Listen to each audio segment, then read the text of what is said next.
Друзья, всем привет! Нахожусь сейчас в ягодном поле. Лето, солнце. И я собираю ягодки. Та-дам! Уже 3 литра собрала. Вчера собирала литр. И смотрите, какое их изобилие, этих ягод. Вкусняшка. Какой аромат стоит вообще в поле. И вот от этой баночки вы не представляете. Вы знаете, когда я жила в городе, мне нужно было на велосипеде проехать 20 километров, выехать за город, чтобы, пособирать эти ягодки, получить это удовольствие, скажем так. Вот так вот выглядит полевая клубника, друзья. Вот. Все говорят, что это земляника. Нет, это не земляника. Земляника растет в лесу. Она более вытянутая, продолговатая и имеет совершенно другой вкус. Вот так вот выглядит настоящая земляника. Видите, она совершенно отличается формой от полевой клубники. И вкус, конечно же, у нее другой. И растет она в лесу. Так что это совершенно другая ягода. А теперь представляете, мне не нужно ехать 20 километров, чтобы пособирать эти ягоды. Представляете? Теперь я спокойно могу пройтись даже, не то что проехаться, просто пройтись и попасть вот в такое вот поле, где очень много-много вот этих ягодок. Не могу передать вам, к сожалению, ароматов, которые вот в этом поле от этих ягод. Но я желаю всем такого же изобилия. Пусть у всех, кто смотрит это видео, пусть у всех будет такое же изобилие в плодах и в деньгах тоже в том числе, вот как вот баночка этих ягод. Как поле этих ягод, я бы даже сказала. Вот, поэтому ставьте лайк, кто желает всем того же, и себе в том числе, изобилие во всем. Вот, такая красота, друзья. Лето в деревне – это что-то с чем-то. Неописуемо, непередаваемо. Тут надо сказать, что это моя самая любимая ягода. Можно сказать, что это даже вкус моего детства. Летом, когда нас с сестрой возили к бабушке в деревню, это было мое самое любимое лакомство. Я очень люблю готовить живой йогурт из этой ягоды. Готовится он очень просто. Берете ягоды, очищаете их от листиков и расталкиваете толкушкой в кашеобразную такую массу вместе с сахаром или сахарозаменителем. Я лично делаю сахарозаменителем. И добавляете туда молока и всю эту массу размешиваете. Молоко быстро тут же скисает от кислоты, которая находится в ягодах, и получается такой очень вкусный живой йогурт. И я просто обожаю такой напиток, это просто лакомство богов для меня. Только добавляйте молока и ягоды примерно 1 к 1, чтобы получился йогурт. А еще в моем телеграм-канале мне уже посоветовали засушить эти ягоды на зиму, чтобы заваривать их в чай. А также кто-то делает из этих ягод вареники. Вот это классная, конечно, идея. Спасибо, что подсказали. Я обязательно попробую. Напишите в комментариях, что вы готовите из этой ягоды, если вы вообще когда-либо ее пробовали. Кстати, пока я собирала ягоды, испачкала свои любимые велоперчатки. Но не сильно расстроилась, потому что у меня есть для этого проверенное средство. Это пятновыводитель Easy Clean. Он подходит для всего, для одежды, для обуви, для чистки каких-либо поверхностей, для посуды тоже очень хорошо ее очищает. Не содержит хлора, а также подходит для детских вещей. Пятновыводитель Easy Clean содержит активный кислород, поэтому действует только в горячей воде. Поэтому я сначала насыпаю его на одежду, на вещь, которую хочу очистить, и потом заливаю кипятком. Потому что именно в кипятке пятновыводитель начинает активно действовать. И посмотрите, как моментально грязь выводится из перчаток.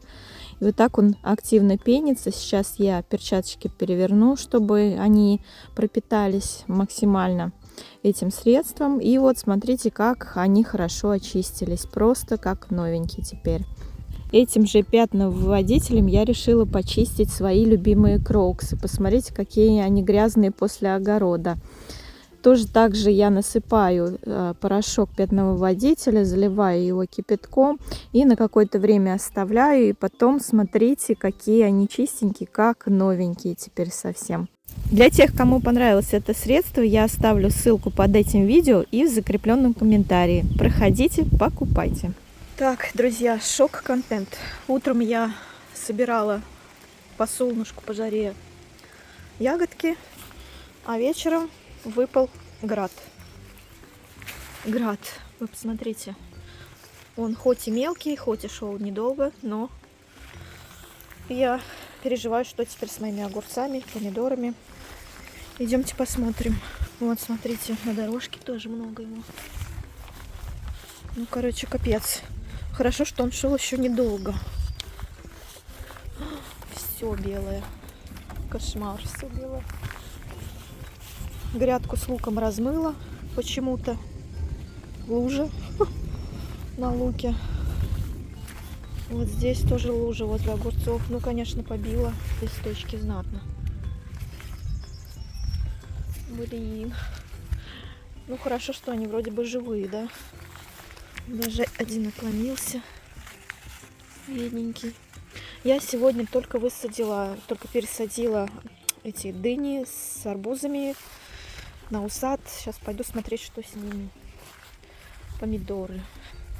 Мои помидорки. Перец вроде живой. Так. Перец вроде бы живой. Помидоры, вот я не знаю, они, наверное, от сильного дождя так повисли. Кстати, вот видите, я поставила все-таки шпалеры и подвязала помидорки и огурчики тоже в том числе. У меня, кстати, уже есть. Вот, смотрите, какие помидорки здесь уже. Там еще где-то парочку я видела. В общем, вот, смотрите, уже зеленые помидорки есть у меня. Вот это другой сорт. Здесь вот кругленькие такие будут. Ну, вроде огурцы не пострадали сильно, но дырки на них есть. Блин, жалко их. Еще я сегодня подвязывала виноград. Оказывается, у меня выжил виноград. Весной я убирала сухие ветки отсюда. И вот, видите, виноградик. Ну, вроде с ним все хорошо. Собираюсь вот такую вот сетку ставить. Еще пока не придумала, как ее закрепить. Вот на этой арке для винограда. Подумаю еще. Иду смотреть, ну, сад. Выжили ли мои там дыни и эти, как их, арбузы. Ну, там еще у меня кабачки, тыквы. Я их еще пока не успела пересадить. Рассадить, точнее. Смотрите. Ёперный театр. Мои бедные дыни. Это плачевно, конечно. Мои бедные арбузы. Но я надеюсь, они оклемаются. Ножички вообще в хлам. Капец. Вот сегодня только пересадила утром, ну, в обед. Ну, вроде завязи-то нормально все. Маленькие листики. Ну, большие лопушки, они, вон, видите, раненые все. И арбузы. Арбузы стоят в лужах. Тоже в дырочку. Пойду смотреть еще грецкий орех. Что с ним? За него я переживаю, за шелковицу, за грецкий орех. Смотрите, град какой здесь тоже был. Писец. Ну, надо сказать, что он вполне себе так себя хорошо чувствует после града.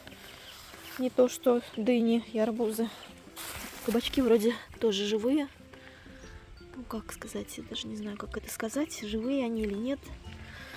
Вроде живые. Кукурузе ничего не сделалось. Вроде бы. Хотя листья вон все треснутые. Треснутые прям дырки на листьях. Ёлки-палки, ну. Ёлки-палки. Мои тыковки подырявлены немножко. Дырочки-то есть.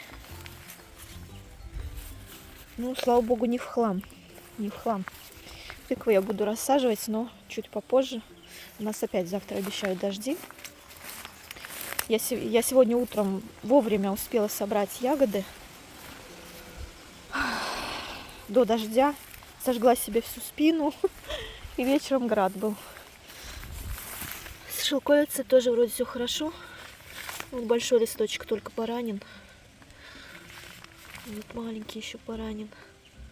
Но в целом все хорошо. Так вот, друзья. Спина обгорела, ягоды собраны до града. Слава богу, он недолго у нас шел. Минут 5-10 где-то так. А то бы в хлам бы все было, и картошка, и все. Чуть-чуть задела, скажем так. Такие аномалии в этом году. Что с этими аномалиями делать и как с ними бороться, неизвестно. Ну, слава богу, что ненадолго это было. Утром было так жарко, душно. А сейчас я прям в куртке даже замерзаю. Резко упала температура воздуха. Прям очень резко. Пойду греться чаем. Прикиньте.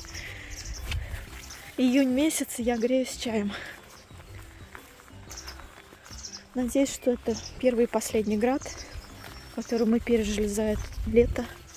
Ну-ка, я посмотрю еще, как клубника себя чувствует. Кстати, сортовая клубника у меня начала усики давать. Смотрите, как у нее много усиков. А вот эта вот, которая старая, да, которая была на грядках, вот здесь вот.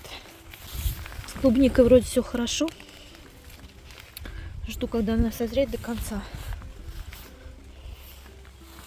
Ягоды у нее маленькие такие, не крупные, но очень душистые и по вкусу напоминают чем-то отдаленно землянику, смешанную с клубникой.